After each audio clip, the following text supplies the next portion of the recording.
Thank y'all for having me. My name is Leon Ford. I'm from Pittsburgh, Pennsylvania, the east side of Pittsburgh. Claim the whole east side because I pretty much hang out in every neighborhood on the east side of Pittsburgh. Um, Growing up, I was raised, to stay out of the way of the police officers. I wasn't raised to hate them, just avoid them. In the neighborhood, we were culturally conditioned to accept treatment from police officers that I later found out was unacceptable. Like, when I first started to drive, I would get pulled over at least like 2, 3 times a week. Just show my driver's license, and I wasn't dirty, so they would just let me go. Fortunately, the last time that happened, I was actually shot 5 times, paralyzed, and charged with several offenses that I did not commit. You got shot by the police? Yes. Shit. Oh. Yeah. And so, I never thought about being an activist. I didn't know who the state rep was. I didn't know that there was a NAACP Pittsburgh chapter. I just thought it was like some old organization, like with Dr. King and the Civil Rights Movement. I had no knowledge of civics, politics, policy, none of that. And when I reached out to organizations, they kind of turned their back on me. Being that I was being charged, ain't nobody want to help. This was right when the Black Lives Matter movement just was jumping off, so it wasn't trendy or popular to support somebody like me in the city. And so instead of looking for a hero, I decided to become my own hero. And I went to the streets, so I started to organize in the hood.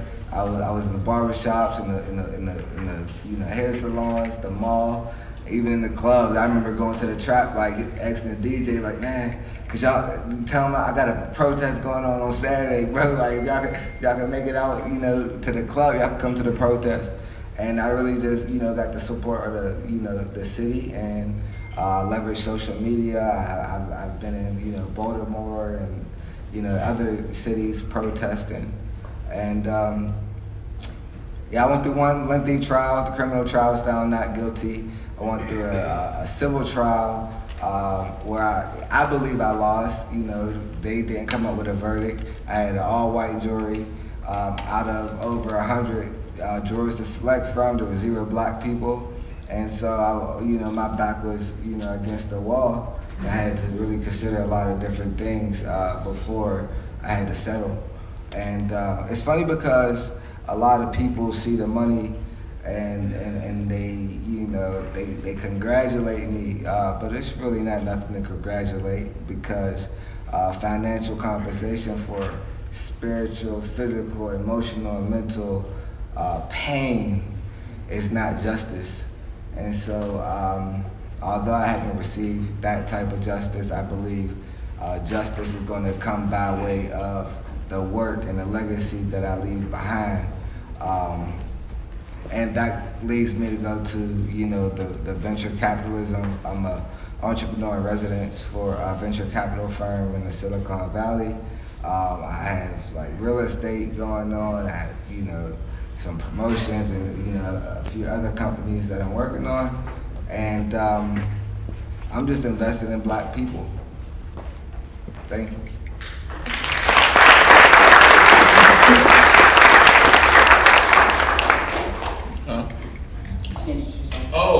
My name is Charlemagne the God. I'm a radio personality, TV personality, producer, author, professional slang spitter, heavy hitter, trash talker. And, I was listening to the brother talking. I was just sitting there thinking, like, he said that he wasn't raised to hate the police. I wasn't raised to hate the police, but I was definitely raised to, like, not like the police, especially when it comes to the music like NWA, F the Police, and just, when you're in the hood doing things you ain't got no business doing, the police is who you try to stay away from, but it's like sitting there thinking it's hard not to hate them when you see what they did to you, For sure. It's crazy. But, yeah, I'm just a person who has a platform. Somebody asked me recently, they said, do you feel like you have power? I said, no, I feel like I have a platform, and what I try to do with my platform is give people the perfect balance of ratchetness and righteousness. Because I feel like those are the yin and the yang of life, for every Tekashi 6ix9ine or Kodak Black we have on the show. I want to have a Angela Rye or Michael Eric Dyson, because I just feel like you got to put the medicine in the candy. And Malcolm X once said that the person who controls the media controls the minds of the masses. So for me, I feel like if I'm not putting the right energy out there to the masses, then I feel like that negative energy will come back to me. I feel like the more positive seeds we plant, then the more positive things will grow, because it's just a lot of information that people aren't privy to. We always complain about the media and the messages that the media puts out and the images that the media puts out, but I'm a part of the media, so I got to be the change that I want to see in the world, and I want to present. I want to talk about more solutions than I do problems, and just like the brother said, I'm invested in black people as well. So.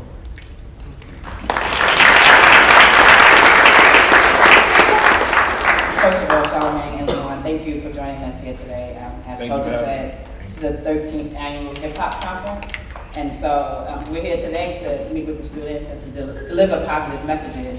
Charlamagne, you just said that you were taught as a child to hate the police, and so whether it was from experiences or messages you heard in hip hop, as an adult male in America today, as a father, what messages would you teach your children? And I'm actually going to extend that to both of you. I'm sorry. What messages would I teach them as far as what? About the police. Oh man, I mean, honestly, my anxiety for police officers has gotten worse. Because when you young and you growing up in the hood and you doing things you ain't got no business doing, like selling drugs and whatnot, then you know that the police are gonna be on you. But then when you get older and you're a grown man and you got kids and you're a father, but then you're constantly shown these images of unarmed black men getting gunned down at the hands of the police, or you see people getting beat up by police officers, or you see young ladies in Waffle House, getting beat up, and I'm sitting there thinking like, yo, you asking too much of me as a man. You know what I mean? How can I be sitting in a restaurant or something and watch police do that to my wife or my daughter or my niece or my sister? Like, yo, you just asking too much of me. So honestly, I don't know. My daughter's 9 and my other daughter's 2. I don't know what I would tell them about the police, because truth to the matter is, when I'm at home and I'm watching CNN, she's watching TV with me, and she's looking at the images on television, and she's saying to herself, why are they doing that to her? Why did they shoot him? So it's like she's forming her own opinions about police officers, and it's hard to tell your child, well, there's some good police officers and there's some bad police officers, because to me, the good police officers would be speaking out against the injustices that are going on, amongst the police, and if they're not, then they're just as bad as the people that are actually doing the killing and committing the police brutality. But then on the flip side, I got family members who are police officers, and I get mad at them too, because I feel like they're not speaking out enough. So I don't know, it's a tricky thing, because I can't sit there and lie to her and tell her that it's all good with the police, because it's not. Thank you. Leon? Yes, this is an interesting question. My son is 5 years old, and I tell him the truth. He's been to every protest that I've organized, every rally, several speaking engagements, several meetings, and the reality of our circumstances is that historically, black people, we have, or not just black people, but unwhite people, we have been, oppressed, and there have been, violent acts committed toward us for centuries. And so, we're at war, physically, psychologically, spiritually. And so, my thing is, I gotta be a soldier, and I gotta raise up a soldier, and equip him with the tools to navigate in this white world, where I know that even though he's in kindergarten, white supremacy still has its place in that kindergarten classroom. And so I can't lie to him and act like, that doesn't exist, right? He's 5, but the reality is, he's gonna be treated a little different than, a white or un-black 5-year-old. So he knows, and I educate him like, I give him pieces that he can understand the way that he can understand it. And he asks a bunch of questions, and I ask him questions. back so he could, again, form his own opinions. But I also, like, I'm intentional about who his superheroes are, right? So, children are like computers, right? And I'm just a new father. I could be wrong, but I kind of feel like having a child, you could just program them, kind of like a computer. And if a child can learn a Lil Uzi song, from listening to the radio, then why can't my son learn and recite like a Eric Thomas speech or a Malcolm X speech, or you know what I'm saying? And so like You gotta put it to a fire beat. Yeah, for sure. You know what I mean? And there are speeches on YouTube with the beats, and we underestimate what we can make cool to our children. You know what I mean? And I'm very intentional about what I make cool for him. And I know, like, my dad was my role model. You know what I'm saying? And I always looked up to my dad. And anything that he did, you couldn't tell me, he was wrong. You know what I'm saying? And so I know, the influence that a father has, on a young man. And I just try to be that positive role model and show him what a soldier looks like. Thank you. I can definitely share both of your experiences and even your thoughts and what do you teach your children. My son is 9 and he's in a predominantly white school in Brooklyn, and he's experienced some things in school. And my time here at Cal, I was actually attacked by the police, 3 officers, and arrested and charged with a number of things that were not correct. And the charges really were dropped after I hired a lawyer, but I now find myself in a place of how much do I share with my son? And in sharing with him, because he is a young black man, it makes it more real that he's going to be a black man in America, where lynching and modern day lynching is happening to black men. And so in our intention to be real and transparent with our children, are we still in their youth?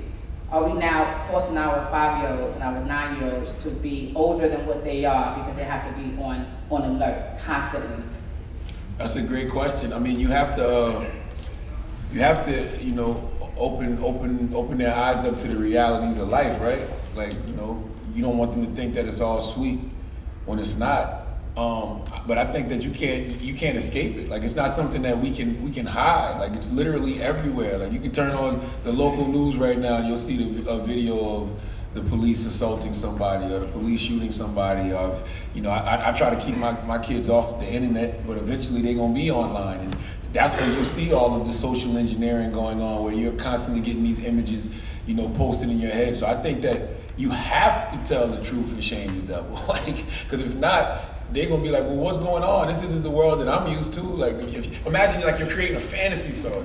Like, if you're shielding them from it, you're creating a fantasy within your house. But when they go out in the real world, that's not the way things are. I think that's like, getting a bucket of water thrown on you. Like, it'll be too much of a shock. So you kind of gotta just teach them the truth.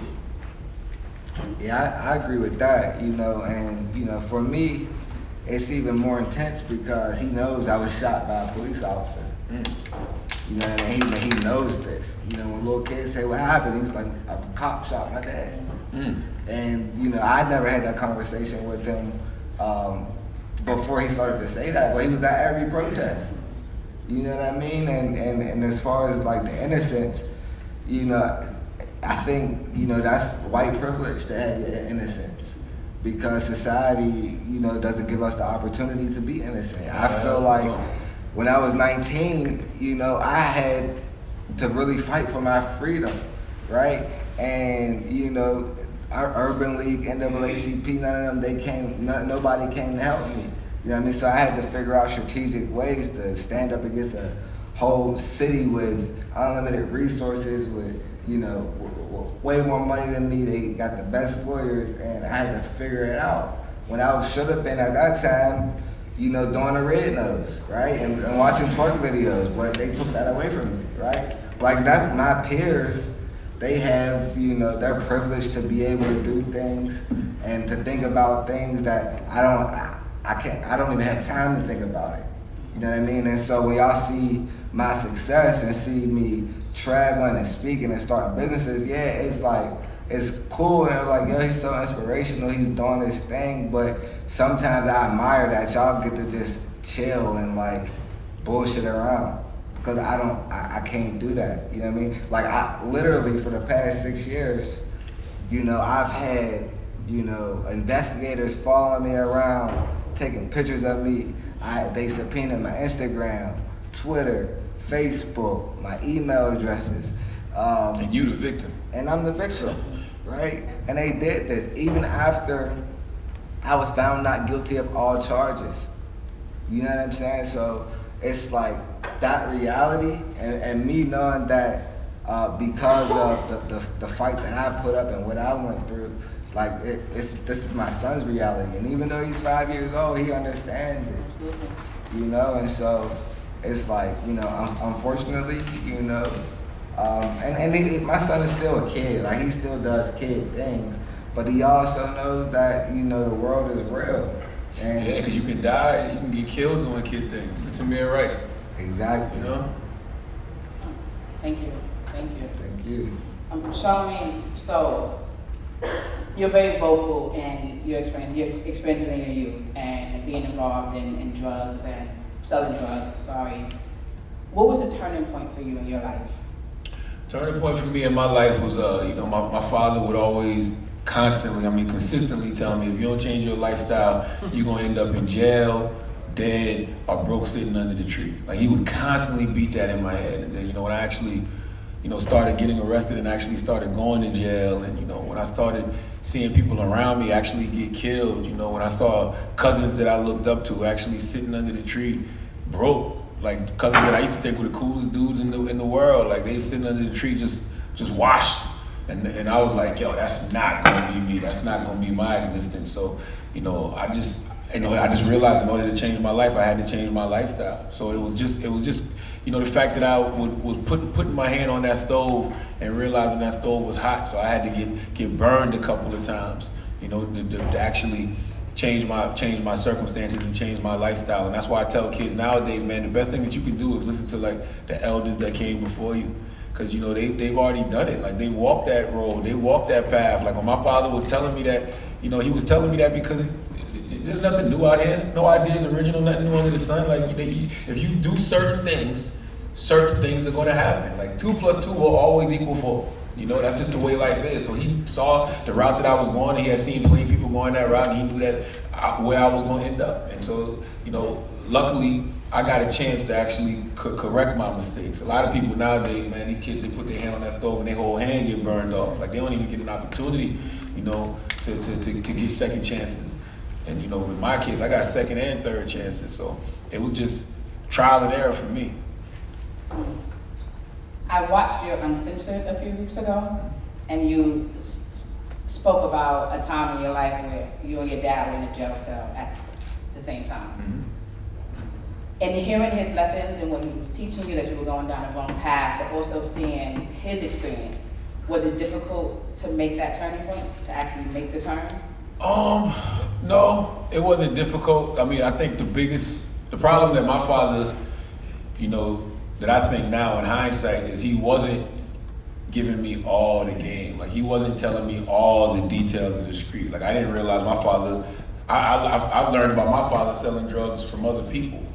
You know, I mean, that's not like something you should brag to your son about anyway. But I'm just saying, like, he wasn't telling me all the experiences in his life. Like, you know, when I was young, they used to take me to go see my father, and I didn't know where we was at. I thought it was at like a resort or something. It wasn't until I got older that I realized I had been going to see my father in rehab all of those times. So it's just like, he wasn't being completely honest with me. And it was like what you asked me before about, you know, should you tell your kids certain things? They was trying to keep me in like a fantasy world. So when reality started to hit me, you know, I was like, yo, what do y'all know?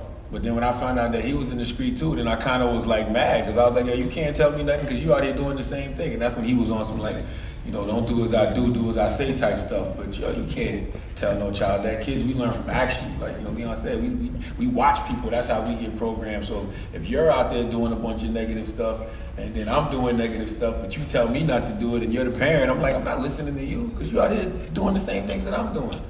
So it's like, Yeah, I think that one of the grave injustices he did for me growing up was not be all the way 100 with me. Because if I'd have known I was visiting my father in rehab back in the day, then I would have been asking more questions like, you was on drugs, you was an alcoholic. I probably would have avoided a lot of the things that I ran towards just because I saw what it did to my father. Mm-hmm. I mean, that's a great point, right? But it's difficult to decide on how much do you tell your children, right? Because then you don't want to pique their interest. Yeah. I'm a big believer of the law of attraction. I've read Rhonda Burns' The Secret. I feel like your thoughts can become things. So you don't want to plant certain things in your child's head, and because then they start thinking about it, and those seeds grow. But then you don't want to hide things from them either. So it's like it's a fine balancing act. Absolutely. Leon, you said earlier that every time you were pulled over by the police, you weren't driving dirty, so you weren't necessarily afraid of being arrested or thinking that something would happen. You would hand over your ID and you would go about your day. Since 2012, has your definition of what it means to be a black man in America changed? Yes, in several different ways. My experience dealing with the system showed me, how society devalues black life. It doesn't. Nobody cares about black life. And even when you think about education, when you think about politics, even with some black people, man, it's like I have a new sense of blackness, right?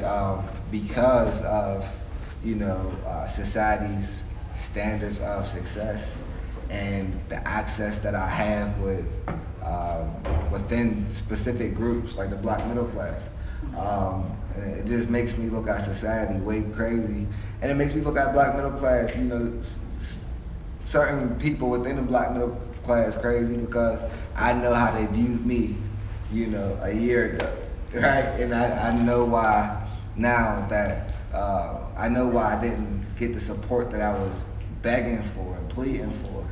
You know what I mean? I was just in the car wash, and this old head, he was just like, he pulled up in his Benz and he's like, yeah, man, you get about 5 of these now and this, that, and the third. And, I'm like, not interested in engaging in the conversation. He asked me about a couple leaders in Pittsburgh, and I was like, I don't really, deal with them. And, then he just told me like, man, you gotta stay away from niggas, man. Mm-hmm. And I was like, what? I was like, man, I don't feel comfortable around people like the man that you just asked me about, but back at home, that's where I feel comfortable at. You know what I mean? And so it's just like, for me, I just see an importance in my platform and why I have to make an investment in black people, so that we can understand and be intentional about our blackness,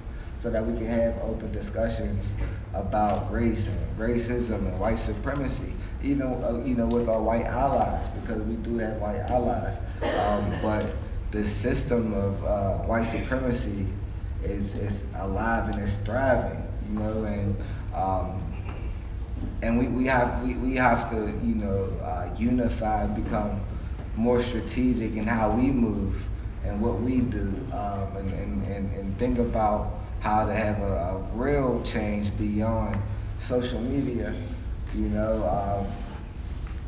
and looking at policy and everybody's not gonna. My thing is like wherever you are in life, whatever your profession is, if you're going to be a veterinarian, if you're going to be a doctor, a lawyer, a teacher, man, you can inspire people and you can have a social justice impact from wherever you are, whatever your passion is.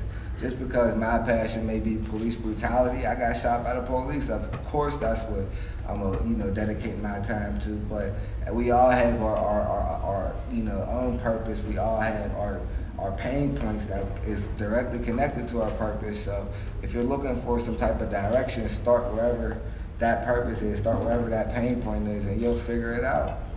Yeah, I agree with everything that he's saying, man. I feel like, when it comes to being black, we just gotta focus on each other. Cause we can't fix racism, cause racism, we didn't make that mess. You know what I mean? White people gotta fix racism. That's why, all these white people, when you call them allies, if you're not using your privilege to combat prejudice, you're not an ally. You know what I'm saying? You only an ally if you're speaking out against the injustices that are going on to people who aren't white and privileged like you. Like, I'm not clean. If I see somebody in here spill something, we all adults. You go get the mop and you clean it up. How can I clean up your mess? White supremacy is something that white people created, so that's something that they got to clean up. Absolutely. Kelton, you have a question? Yeah, I'm going to kind of switch gears a little bit. Okay. Charlamagne, two-part question for you. Kanye West has been all over social media in his adoration of President Trump, and also him taking shots at President Obama. I want to get your critique of his comments, and secondly, I want to get your critique on the backlash, because people are coming at his neck. Going out talking about the Sunday plays and selling out and all these things, so I kind of want to get your comments on both of those things. Off top, I don't agree with it. Not at all. Like, I don't see any reason for a minority to find any good in Donald Trump at all.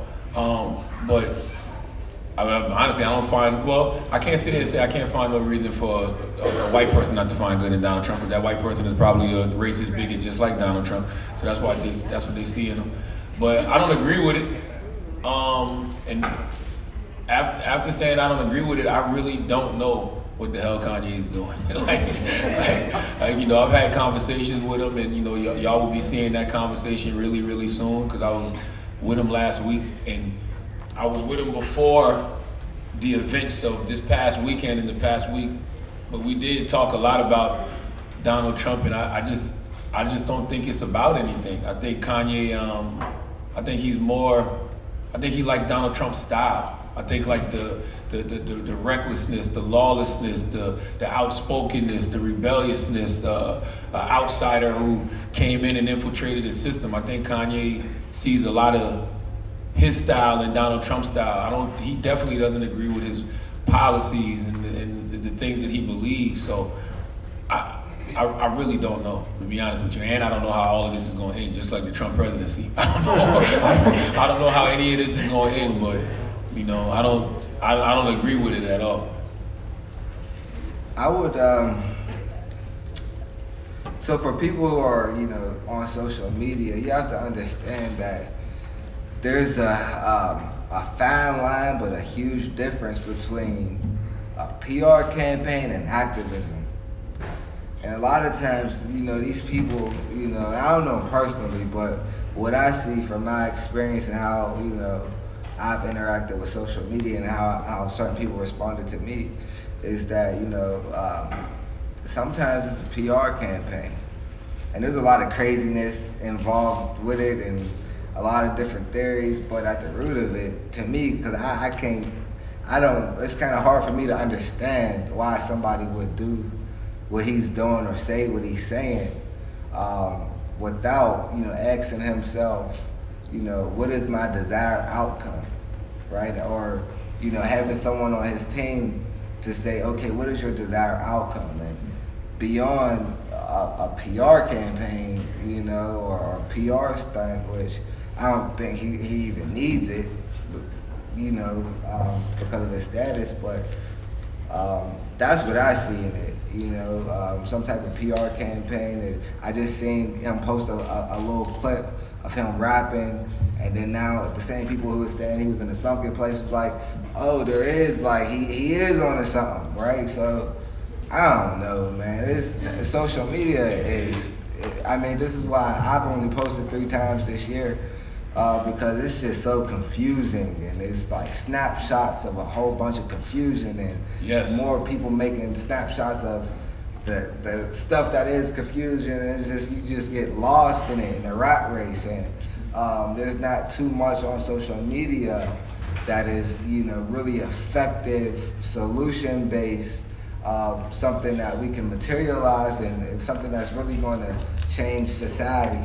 A lot of the things that we see on social media, even with the cases with police brutality, people share them, but you know they don't understand like who are the state reps, who are the senators, like how can we push through policy to change some of these things, and you know, are you registered to vote? You know, one of the things like for my trial, like there was 0 black people in my jury pool, right? 0 out of over 100. And then when I talk to people who share these police brutality videos up and down their timeline, and they be like, yo, it's a conspiracy, they trying to get you, bro. And I'm like, yo, are you registered to vote? And they're like, no, I'm not. So how you gonna get on the jury if you're not registered to vote and you're not an active voter? So I think that, you know, white supremacy, again, is very strategic. And I think that a lot of us didn't have civics class for a reason, right? Because, you know, we are fearless. Our generation is probably the most fearless generation, but we are lost. We have no direction. And generations before us, they understand politics, they understand the system, and we understand movement, but we have no real understanding of how to impact change, right? And so a lot of times we look at the civil rights movement, and we look at like nonviolent protest and stuff like that, but you have to understand that these individuals were so strategic. Even if you go past the civil rights movement to Mahatma Gandhi, right, and you know why they were boycotting, right? They weren't just saying like let's boycott. They were saying no, you know, the Satyagraha movement, like we have to create our own textiles. Period. We're not purchasing no textiles. We're going to make our own, and that was a part of their formula, right? They were training classes. They understood policy. They understood politics, and they positioned people for certain things. Nowadays, millennials, we pretty much just post on social media.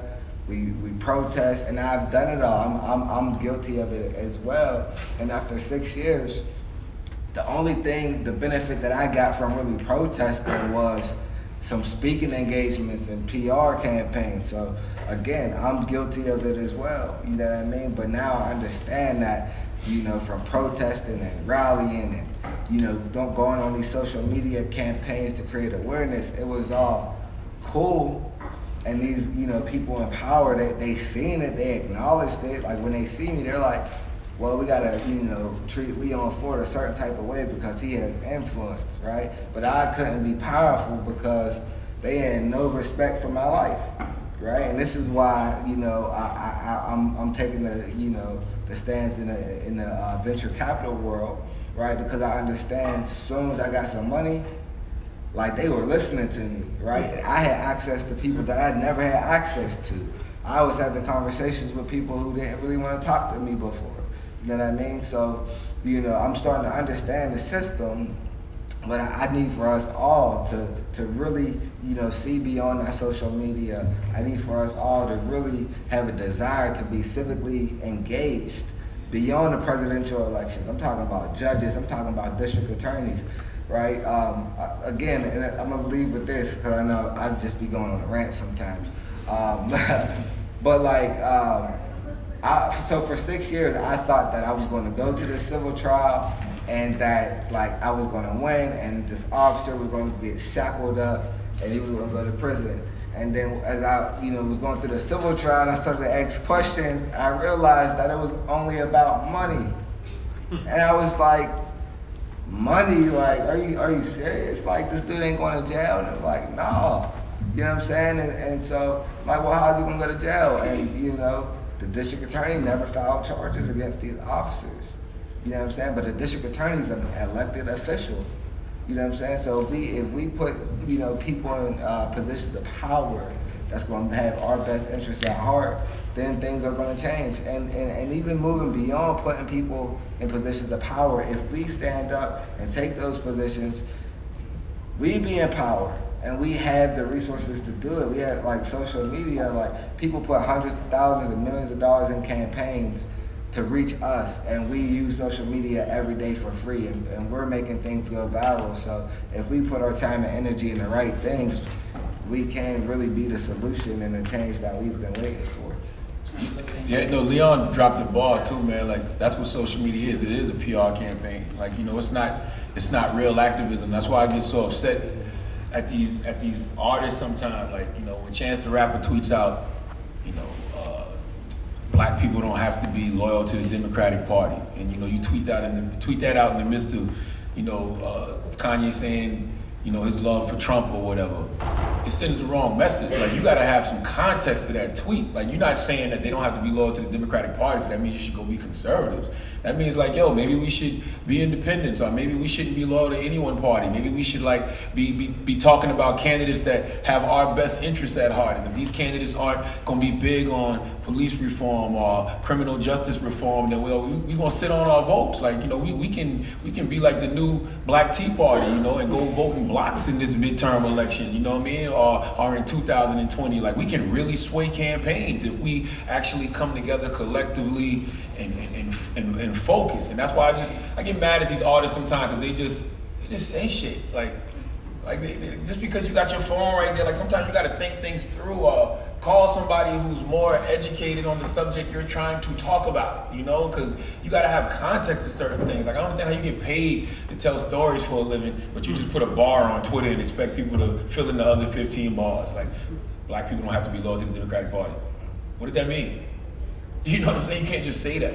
So when speaking about being intentional in your messages, what was the intention behind your book, the title, Black Privilege, Opportunity Comes to Those Who Create It? Black privilege, I think that I did what Kanye is trying to do, meaning that, you know, I repurposed something, you know, but in order to repurpose something, you know, you have to know what that something means. Like, we all know what white privilege is. You know, white privilege is, you know, it's real. Like, you know, it's like they have, white people have certain advantages that black people don't have. Like, you know, just like not being, having anxiety towards the police, or knowing when you get pulled over for a random traffic stop, you can reach for your license and, you know, not get shot, or your cell phone not being mistaken for a gun. You know, that's white privilege.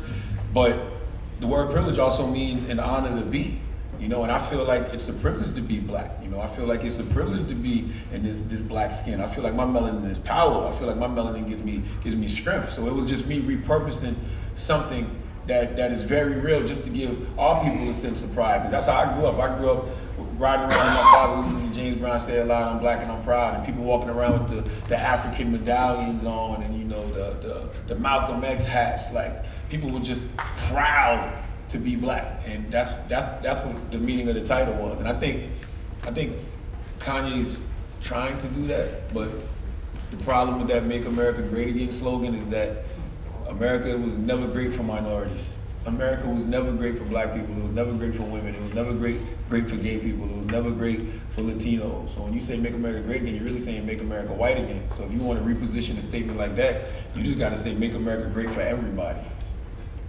Absolutely.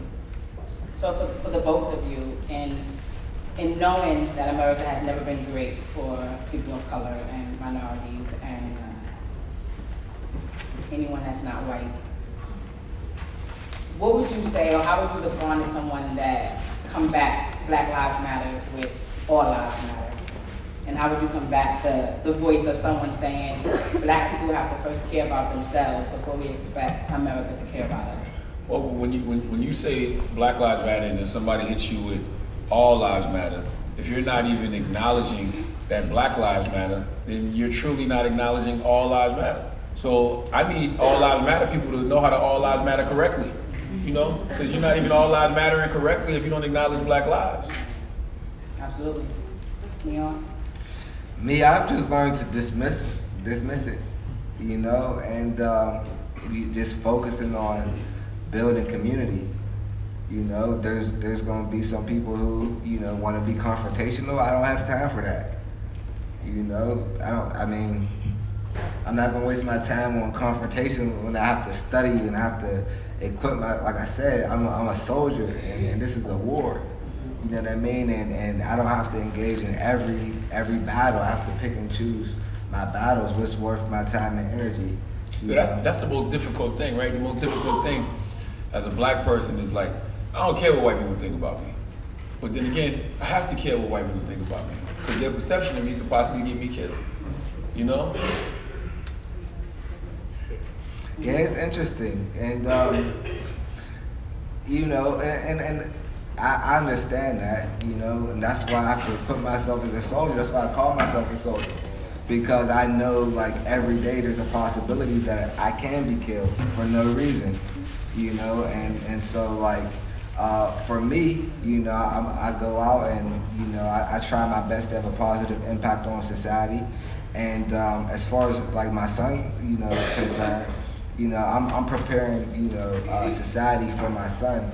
I'm not preparing my son for society because my mom and my dad, they gave me all the tools and the resources that I needed to prevent me from being in this situation that I'm in. And like, it didn't work, right? And so this is why I go out and I build relationships with people who want to build a positive relationship. And this is why, you know, I'm trying to strengthen my community economically. You know, this is why I'm looking to. I see my neighborhood being gentrified, and I'm looking to, you know, buy property in my neighborhood. You know, so that I can have this impact. And right now, honestly, I'm just working on, you know, building wealth. But you know, as I continue to educate myself, as I continue to learn more, that this possibly, and I know it's going to happen. I'm going to run for office, for some type of office, so I'm going to need y'all to vote for me when that time comes.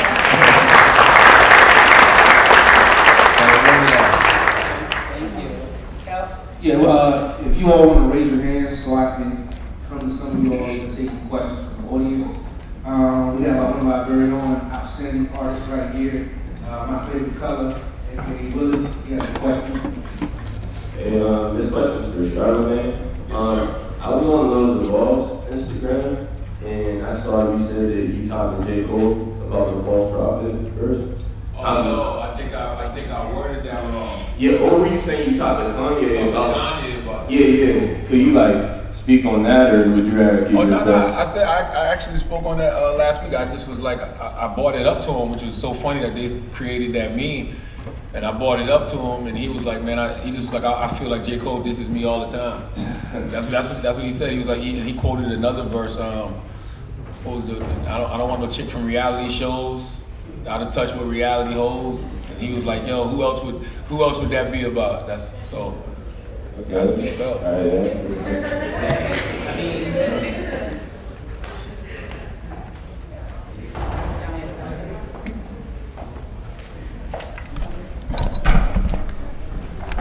Hello, I'm Charlotte. What's happening? How are you? How are you? Okay. What's your name? My name is Paige. I go Hey, by Paige. Paige. I'm here covering the event. Before I go into my question, I just want to say something to you. I want to let you know that I applaud what you're doing. Working in the media, I know that it's hard what you do, and I know that you're blessed with a burden. I pray for you all the time, so I just want you to know that. Damn, I gotta write that down. You know, you got a lot going on. But anyway, into my question. I know that you're contracted to do several books. I read Black Privilege. The book was excellent. But I know that you're contracted to do more. Did you get in the process of doing your next book? And if so, what direction do you think you're going to go?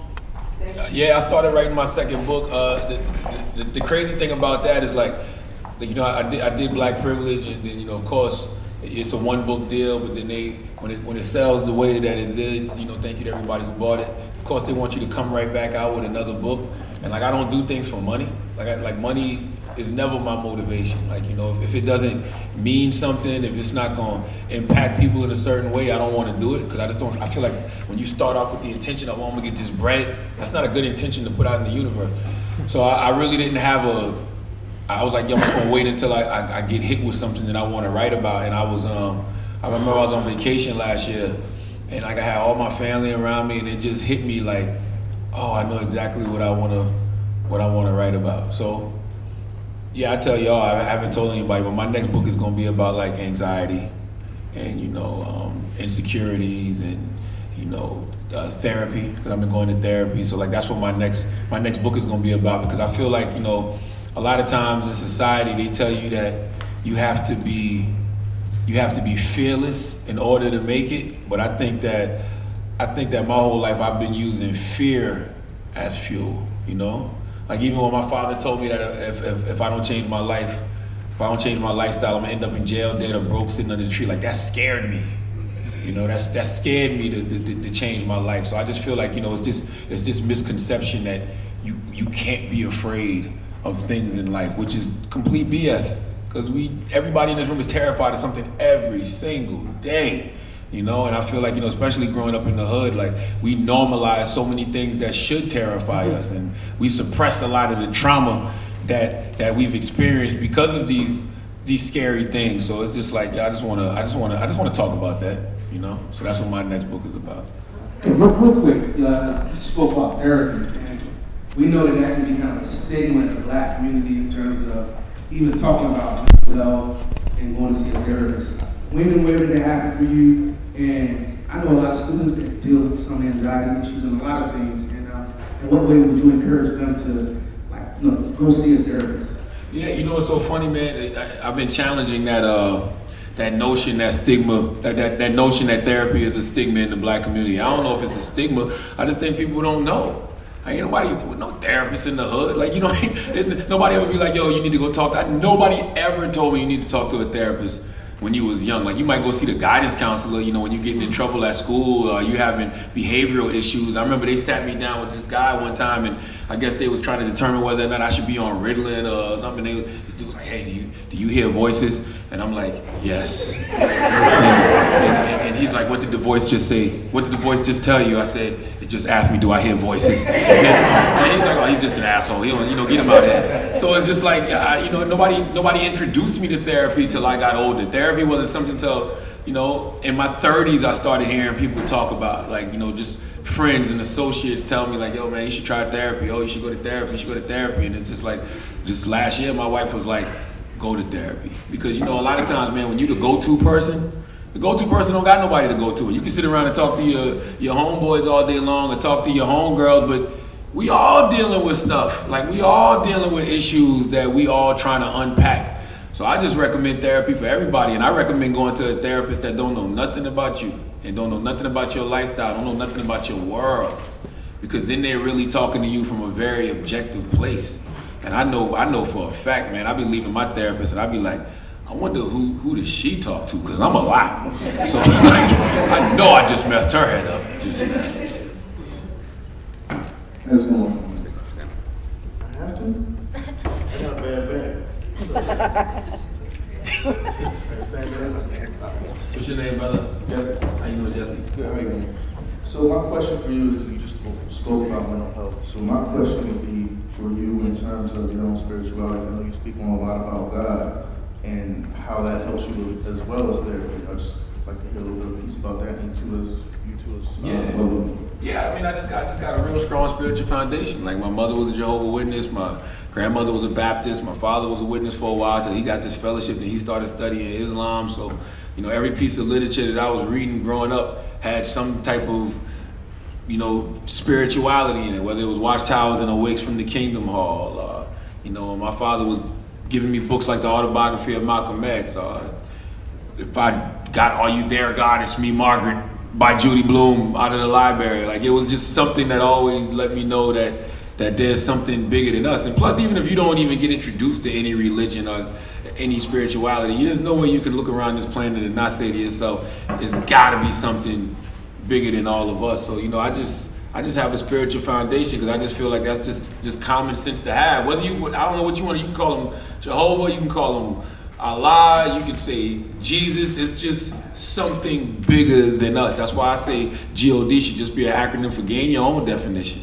You know, just know that it's definitely something here bigger than all of us. And guess what? If it's not, I would rather live like it is, because I don't want to die and then be like, damn, I should have listened. I should have believed in you when I was alive. You know? Yeah, for me, you know, I'm a very spiritual person. I didn't grow up in a church or anything, but I have that connection. You know, it's kind of like you know how you get the gut feeling, right? But throughout my journey, I've learned to not only listen to my gut feeling, like, yo, this is right or wrong, but to communicate with my gut feeling.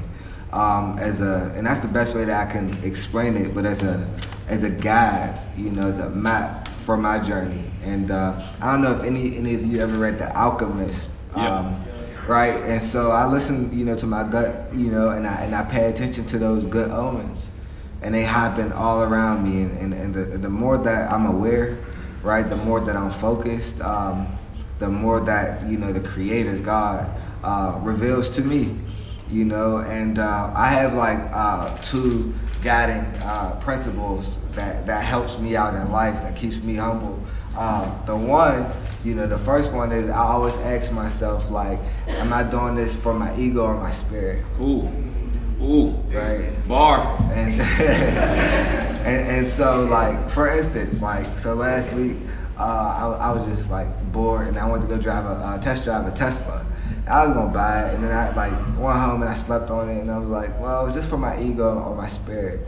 And so I try to find every way for it to be like for my spirit, right? I'm like, well, it's good for the environment, this, that, and that, right? But then I came to the ultimate question: how does this add value to my purpose? And I couldn't really find a way. The other, guiding principles is I ask myself, like, when I post something, if I'm talking to somebody, even like with dating, right? I'm asking myself, is this positive, purposeful, productive, or profitable? And profitable doesn't always have to be money, but it is money sometimes, but it could be, am I gaining a meaningful relationship? Am I gaining knowledge, wisdom, or understanding? And when I ask myself these 2 things, it just keeps me focused and it keeps me grounded. It also keeps me connected to the higher power, because those are 2 ways that that I know keeps me receptive to the Spirit of God. Yeah, that's real though. You're doing things for your ego, your spirit. I think everybody should read a book called "Ego Is the Enemy" by Ryan Holiday, because that's real. A lot of times we do things for our ego and not our spirit, and that's why it's not fulfilling, and that's why and a lot of times it don't even work out for you. Before we get to the next audience Ego question, is the enemy. I want to touch on a topic that is sensitive but urgent, especially in the Black community, and that is we're normalizing the behavior of sexual assault to young boys and young girls, but particularly to young boys. And in hip hop, in music, and social media, it's cool if you're a 9-year-old boy and you lose your virginity to a 15-year-old girl or a 21-year-old woman. The mind is not ready for what the body can take, and even at that young age, the body isn't ready for that. And we are over-sexualizing our young people, and because we aren't connected to resources in our adulthood, in our community, these issues go unchecked. And so how do you guys, or would you guys, use your platform to promote positive images or positive ideas of what Black masculinity is and what Black sexuality is? That's a great question. I mean, you know, for me, I've been talking about it for a while, but for whatever reason, it's just started to connect lately. Like I got molested when I was 8 years old by my cousin's ex-wife. You know, I didn't think anything of it, you know, until I saw Tyler Perry on Oprah Winfrey crying about his situation, and I'm like, oh, what the hell's wrong with him? And then I had to think, I'm like, well, what's the hell wrong with me? Why didn't I feel a way, you know, about that growing up? And then, you know, also, you know, I think it was late last year, like I gave myself Donkey of the Day just for now realizing that, like, yo, rape culture is a real thing. Like, you know, we've been swimming in rape culture from the music to the movies, the television, since the day I was born. Like, I can go back to TV shows, like, not even TV shows, movies like Revenge of the Nerds, and, you know, when the guy was dressed up like the girl's boyfriend, he slept with the girl, like, you know, you laugh at that back then, but that was rape. Or even like in the movie Belly, you know, when DMX was, like, the girl was like, I didn't sleep with him yet, but I'm only 16. I gave him head the night before last. You're like, what, yo? Yeah, back then you didn't think nothing like that. Like, even Back to the Future, Biff was trying to rape Marty McFly's mama in the car. Like you just don't even think nothing of it. Or even the music, like, you know, ain't no fun if the homies can't have none. Like, all that, the videos, they running up behind girls pulling their tops off. Like, we was wilding in the 90s, early 2000s. That's why I don't have no problem with the Me Too movement and the Time's Up movement. I think the Time's Up movement is very appropriately titled because, time is up on the things that we thought were normal. They were never normal, we just normalized them. So it's just like, I don't have no problem with the cultural shift that's going on. And I think it's just gonna make the world a better place for my daughters, and it's gonna make men have to behave better. So I don't have no problem with it whatsoever. Thank you. We have a question right here. What's up, man? Not much. My question is directed at Leon, but Charlamagne, feel free to contribute. So, Leon, Pittsburgh has kind of a long checkered history. The Pittsburgh police have a long checkered history of police brutality and violence, excessive violence. And you talked about some of that anxiety and that frustration. What happened to you when you got shot and not knowing, where are my resources, where do I go? It would be nice to think that your case is the last case we ever have to talk about, but we know that's not really going to happen, not anytime soon. So when it happens again, what would you say to folks today, the folks in this room, if it happens to somebody in this room? What are the resources available? Who were your allies in Pittsburgh that you could reach out to? Thank you for your question. Thinking back on my journey, I just did whatever that I could think of to fight, and so I think that, what we have to do is become less reactive and more proactive in building relationships with the commissioners, the chief of police, state reps, senators, and even, as hard as it is for me to say, the Fraternal Order of Police, because they were founded in Pittsburgh, and they're very strong, and so we have to have and try our best to build meaningful relationships with these people, because even if we change some policy, it's a culture within the community that is alive and thriving. And so one thing is, when you have relationships with these individuals, it kind of changes how they interact with certain people. And then two, what I realized is when I got shot, I was just a black kid that got shot, right? And then weeks later, they realized oh, this is the black kid that got the support of the community, right? Then they realized yo, he not only got the hood folks, but he got educators, right? And then he's oh, he got white people with them, and Indians, and Quakers, and the Nation of Islam, and so many different people, and then it went around the world, and so I think police officers are less likely to pull a firearm on someone where they know there's going to be huge backlash, not on social media, but within that community, when they know the community stakeholders are not going to accept this treatment, when they know that people are not just going to protest, right, but when they know that people are educated and they're going to take legal action, and they don't want that. And hold their votes. Exactly. You know what I mean? Exactly. They don't want that. And so, this is a very, complex issue, right?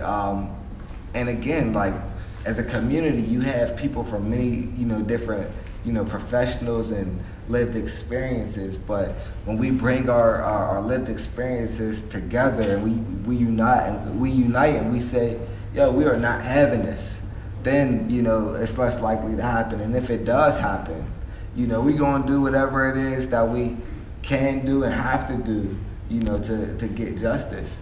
And again, I have to say that financial compensation is not justice. We need, a system in place. I know, in Pittsburgh, we got the Critical Incident Review Board. It doesn't work, right? So what can we work on? What can, criminal justice students work on right now to reform, the Critical Incident Review Board, or, policing? Because a lot of a lot of times we focus on the national thing and we group all police, agencies together, but, a lot of times they are governed by different policies and procedures, right, locally. And so we have to, be strategic and understand, how they are governed, what their policies and procedures are, and what's the order of command is. Thank you. So I want to say this as we close. I was watching the Breakfast Club this morning, and Charlemagne was sitting next to the mother of a young man who was killed by police. Yeah, Leslie McSpadden, Michael Brown's mother. And the irony is he's sitting next to a young man who was also shot by police, excessive force, all of those things. And this young man lived, and he's telling a powerful testimony. So we're glad to have both of them here. And in 30 seconds or less, we're going to have closing remarks, final comments from the three of these individuals, 30 seconds or less. We'll start with Ms. Tilley. So you count me down. First of all, thank you so much for being here. I am very intentional in my blackness. I think when I walk into most rooms, I've been on interviews, and when I walk into the room, they see a dark-skinned woman, shade size, and they automatically see my fist in the air. And I walk in that proudly, extremely proudly. And I tell you right now, I encourage you all to be intentional in your purpose. I work at an organization in Brooklyn that is the last minority-operated organization in the child welfare system. That means the people that we serve, we will no longer look like them. The organization we're going to is run predominantly by older white men and older white women. And how they view our people, how they view our families is not the same way I do, because I look like the families that I serve. And because of that, I've been intentional in making sure that I go around and I speak at different schools and I speak to different organizations to let young people know that because of where you came from does not determine where you make it to. And a couple of years ago, we had KRS-One was here at a conference, and he was on the stage at the Union, and he asked me a question. He said, "What part of Brooklyn are you from?" And I'm lying. He said, "Where you from?" I said, "Brooklyn," because Brooklyn's real hype. And he asked me, was I from Flatbush? I told him no, East New York, Cypress Projects. And Cypress Projects, when I was growing up, the average income of a family of 4 was $27,000. No one made it out of the hood. If you went to the high school in the area, you did not graduate. Of the group I grew up with, 3 of us made it out of the projects. And when I told KRS-One where I was from, this big man stepped back, he tilted his head, he stuck his hand out, and he said, "Congratulations, sister, you made it out." Wow. From those projects to this panel, you made it out. And so don't ever let anyone make you feel like you can't make it out of your circumstance and you can't make it out of what someone else says you should be. You determine your destiny and you walk in that process.